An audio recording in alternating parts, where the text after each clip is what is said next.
नमस्कार मित्रों, प्रणाम। एक छोटी सी कहानी से आज की बात जो है हम शुरू करेंगे। एक सराय में नामचीन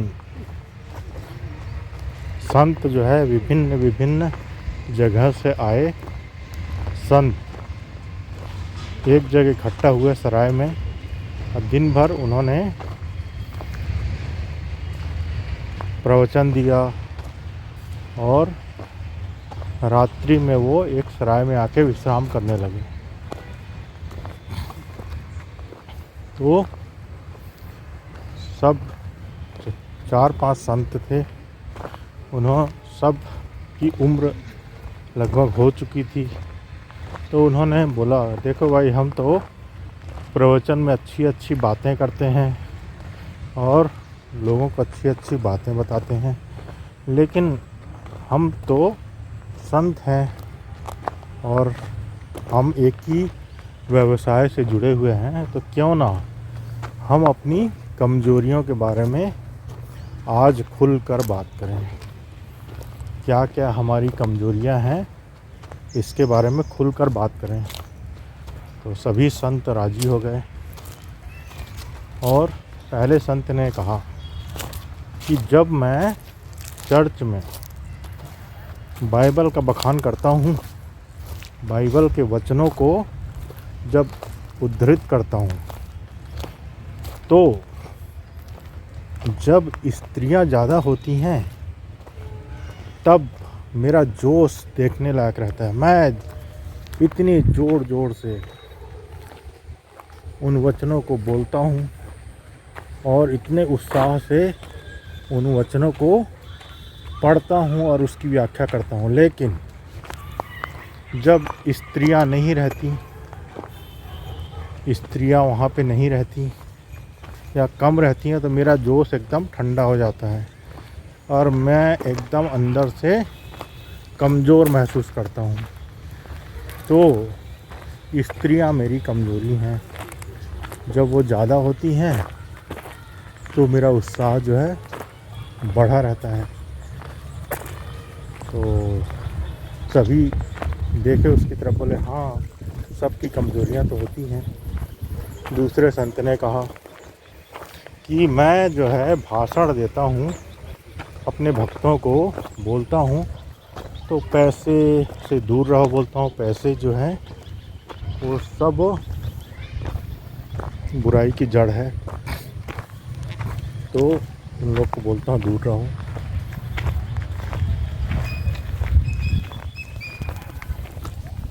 लेकिन मैं खुद उससे दूर नहीं जा पाता। मुझे रात दिन सिर्फ पैसे ही पैसे दिखाई देते हैं कि कहाँ से मेरे पास धन आ जाए, कोई भक्त मेरे को धन दे दे और मेरे पास धन बहुत सारा हो। तो मैं पैसे की, धन की विपरीत तो बोलता हूँ, लेकिन धन जो है वह मेरी कमजोरी है। तीसरे संत ने कहा कि मेरी ईर्ष्या कमजोरी है, मेरी ये कमजोरी है करके हर संत ने अपनी अपनी कमजोरी बताया, जबकि वो लोगों को दिखाते ऐसा थे कि वह परम संतुष्ट, परम उपलब्ध व्यक्ति हैं। उन चारों पांचों संत की बात एक कोने में बैठा एक व्यक्ति सुन रहा था। तो अचानक उन संतों की नज़र उस पर पड़ी और बोले, भाई तुमने हमारी बातें सुन ली है क्या? तो वह व्यक्ति बोला, हाँ मैं सुन ली है। मुस्कुराया तो बोला, भाई किसी को कहना मत, नहीं तो फिर हम संतों का इज्जत जो है ख़राब हो जाएगा, किसी से मत कहना। तो वह बोला कि नहीं, अब मैं तो रुक नहीं सकता, क्योंकि मेरी सबसे बड़ी कमज़ोरी है चुगली करना, सबको बताना। मेरे पेट में बात हजम नहीं होती, तो मैं तो बताऊंगा। और वह जाने लगा। सब उसके हाथ पैर पकड़ के रोकने लगे, भैया रुक जा, भैया मत जा, क्यों जा रहा है? तो बोला, नहीं अब मैं रुक नहीं सकता, पूरे गांव के एक एक आदमी को तुम लोगों की कमज़ोरी बताऊंगा कि तुम्हारे अंदर ऐसा ऐसा है करके। तो इस कहानी का तात्पर्य ये है कि प्रत्येक व्यक्ति की एक केंद्रीय कमज़ोरी रहती है। किसी की काम रहती है, किसी की क्रोध रहती है, किसी का लोभ रहता है, किसी की हिंसा, किसी का अलग अलग उसकी कमज़ोरी रहती है। तो एक लोभी व्यक्ति जो है उसको काम नहीं सताएगा उतना, उसको पैसा, धन, ये सारी चीज़ उसको सताएगी। एक कामी व्यक्ति जो है उसको पैसे वैसे से कोई ज़्यादा मोह नहीं रहेगा, पैसे की ज़रूरत उतनी तक रहेगी कि उसका काम जो है पूर्ति हो जाए। तो सबका एक केंद्रीय कमी रहती है सबकी, और हम क्या करते हैं, उस कमी को ढांकने छिपाने का भरसक प्रयास करते हैं। और साइंस का नियम है कि जितना ज़्यादा दबाओगे वह चीज़ उछल के और ऊपर आएगी। क्रिया प्रतिक्रिया का सिद्धांत, न्यूटन क्रिया प्रतिक्रिया का सिद्धांत, जितना दबाओगे, रिपेल करो, उतना उछल के वो ऊपर की तरफ आएगी। तो सर्वप्रथम हमें अपनी बेसिक मूल कमज़ोरी क्या है। यदि आपकी कमज़ोरी काम नहीं है और आप जो है लोभ पर काम कर रहे हैं और लोभ आपकी कमज़ोरी नहीं है, तो आपका जीवन रूपांतरित नहीं होगा। आपको अपनी केंद्रीय कमज़ोरी खोजनी पड़ेगी और कोई दूसरा उसे बता नहीं सकता। वह तो आप ही जानते हैं कि आपके अंदर सर्वाधिक मात्रा में क्या है। लोभ है पैसे का, या फिर आपके अंदर क्रोध है, या फिर आपके अंदर काम है। क्या आपकी केंद्रीय कमज़ोरी है, और उस केंद्रीय कमज़ोरी के कारण आपका जीवन अस्त व्यस्त हो रहा है, आपके मन की शांति नष्ट हो रही है। आप खुद ही समझ पाएंगे कि वह केंद्रीय कमज़ोरी आपकी क्या है। तो सबसे पहले हमको उस कमज़ोरी को खोजना होगा। अच्छा डॉक्टर कौन रहता है? अच्छा डॉक्टर वह रहता है जो बीमारी को पकड़ ले, उसकी जड़ को पकड़ ले, और कितनी भी कोई अच्छी दवाई दे दे, लेकिन यदि बीमारी को पकड़ नहीं पाया है वो, तो दवाई कुछ काम नहीं आएगी। यदि कोई डॉक्टर बीमारी को पकड़ लिया और उसे पकड़कर उसके अनुरूप दवाइयाँ दिया, तो वह बीमारी जड़ से ख़त्म हो जाएगी। लेकिन हम जो है बीमारी अपने पकड़ ही नहीं पाते, और पकड़ नहीं पाते तो बीमारी और बढ़ती जाती है, और दूसरे औषधियों से उसका कोई भी निराकरण या कोई भी समाधान नहीं होता। तो हमें सबसे पहला कृत्य काम करना है। इसके लिए समय लग सकता है, लगाइए समय और खोजिए आपकी केंद्रीय कमज़ोरी क्या है।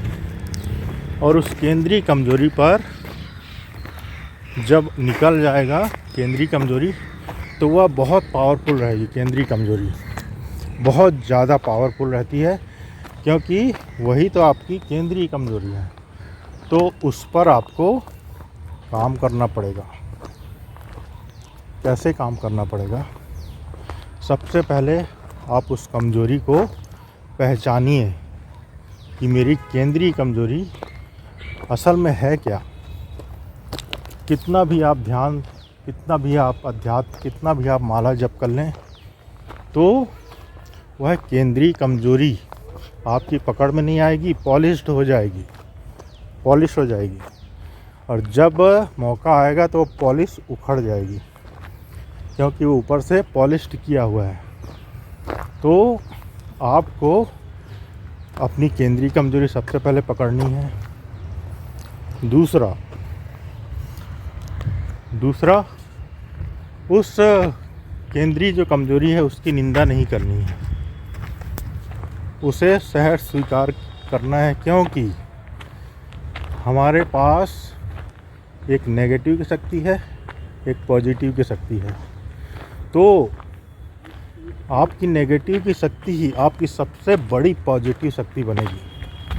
आपका जो कमज़ोर पक्ष है वही आपका सबसे शक्तिशाली पक्ष बन के उभरेगा। यह प्रकृति का नियम है। काम जो है वो रूपांतरित होकर प्रेम करुणा बन जाता है, लोभ जो है रूपांतरित होकर दान बन जाता है। तो ये जो है कीचड़ जो है कमल बन जाता है। तो केंद्रीय जो आपकी कमज़ोरी है, हमारी कमज़ोरी है, उसका यदि पता लगे तो सबसे पहले उस पर ध्यान देना है। दूसरा, उसकी निंदा नहीं करनी है। तीसरा, जब जब वह हम अपने अंदर हैं, इसलिए हम जान सकते हैं कि कब उठ रही है।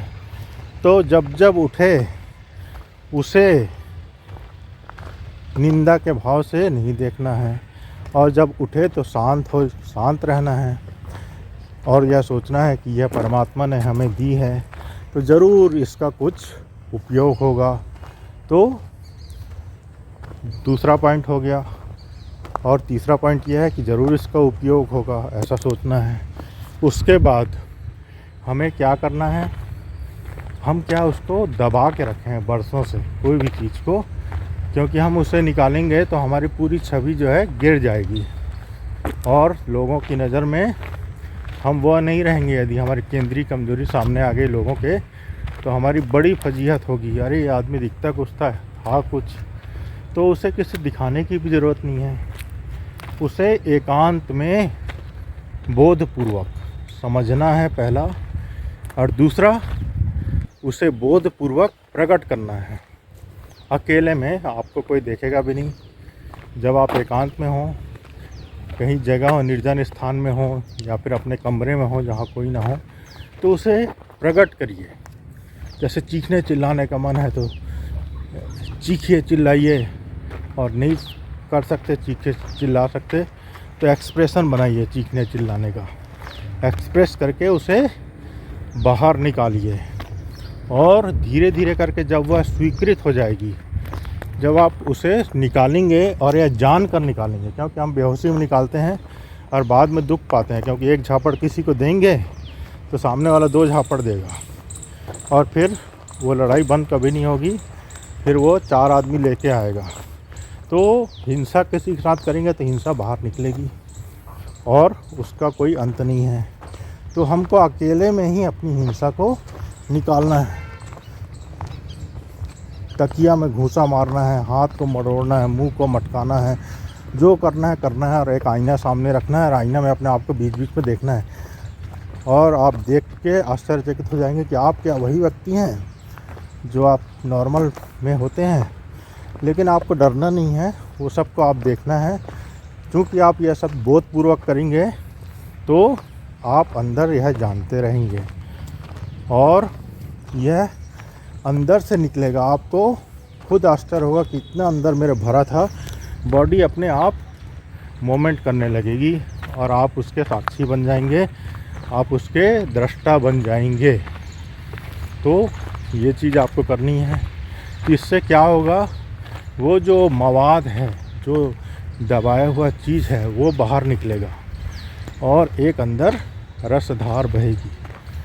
और वो रसधार जब बहेगी, जब अपने आप को पूर्ण स्वीकृत करेंगे अपनी कमज़ोरी के साथ, तो अंदर के ब्लॉकेज खुल जाएंगे और अंदर एक रसधार बहेगी। और जब भी आपको वह मौका आएगा तो आपको पता चलेगा कि हाँ, मेरे अंदर वही कंपन हो रहा है। तो क्योंकि आप उसे होशपूर्वक कर चुके हैं एकांत में, तो आप उसे तुरंत पकड़ लेंगे, और तुरंत पकड़ लेंगे तो वह चीज़ रूपांतरित हो जाएगी, आनंद बन जाएगी, खुशी बन जाएगी, परमानंद बन जाएगी। और यही कीमिया है जहर से अमृत को बनाने की, क्रोध से करुणा को बनाने की, और आत्मा से परमात्मा को मिलाने की। इस पर विचार करें मित्रों, इसका चिंतन करें। इससे जीवन रूपांतरित हो सकता है।